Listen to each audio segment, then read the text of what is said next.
ఏ his times friends, ఈరోజు మీ అందరికీ ఈ వీడియోలో ఇప్పుడే వచ్చినటువంటి ఒక బ్రేకింగ్ న్యూస్ అప్డేట్ గురించి చెప్పడానికే ఈ యొక్క వీడియోని చేయడం అయితే జరుగుతుందండి.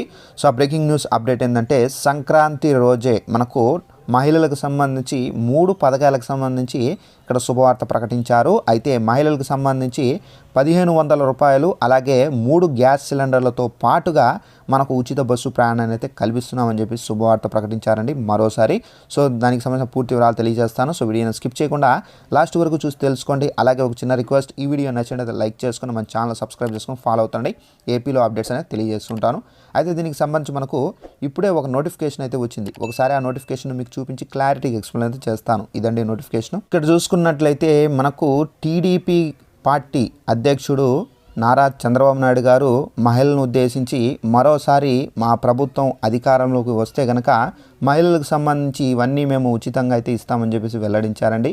అయితే వారు ఏమేమి ఇస్తారు ఇక్కడ చూసుకున్నట్లయితే, ఆర్టీసీ బస్సుల్లో మహిళలకు ఫ్రీ జర్నీ. చంద్రబాబు ఇక్కడ ఏపీ రాష్ట్రంలోని మహిళలందరికీ మహాలక్ష్మి పథకం కింద నెలకు 1500 రూపాయలు ఇస్తామని చెప్పేసి చంద్రబాబు నాయుడు గారు అయితే ప్రకటించారు. అలాగే తల్లికి వందనం కింద 15,000 రూపాయలు ఇస్తాము. 3 గ్యాస్ సిలిండర్లు రేషన్ కార్డులు ఉన్న వాళ్ళకి ఉచితంగా ఇస్తామని చెప్పేసి ఇక్కడైతే చెబుతున్నారు. ఆర్టీసీ బస్సుల్లో ఉచిత బస్సు సౌకర్యం కల్పిస్తాము. సో టీడీపీ జనసేన అధికారంలోకి వస్తే కనుక 20 లక్షల ప్రభుత్వ ప్రైవేటు ఉద్యోగాలు వచ్చేలా చేస్తాము. నిరుద్యోగులకు 3,000 రూపాయలు, అన్నదాతలకు ఏటా 20,000 రూపాయలు ఇస్తామని చెప్పేసి ఇక్కడైతే చెబుతున్నారు. సో ఫ్రెండ్స్, చూశారు కదా, మన యొక్క ఏపీ రాష్ట్ర వ్యాప్తంగా మహిళలకు సంబంధించి ముఖ్యంగా 3 అయితే పథకాలు లబ్ధి అనేది జరగబోతుంది. అయితే దీనికి సంబంధించి వైసీపీ గవర్నమెంటు మనకు త్వరలోనే ఈ ఉచిత బస్సు ప్రయాణాన్ని అయితే, అనగా మనకి ఎలక్షన్స్ ముందే ఈ ఉచిత బస్సు ప్రయాణానికి సంబంధించి ఏర్పాట్లు అయితే చేయాలని చెప్పేసి అయితే ఇక్కడ చర్యలు అయితే తీసుకున్నట్టుగా అప్డేట్ అయితే వచ్చింది. సో దీనికి సంబంధించి బడ్జెట్ ఎంత అవుతుంది ఏంటి అని చెప్పేసి అయితే నిర్ణయించుకుంటున్నారండి.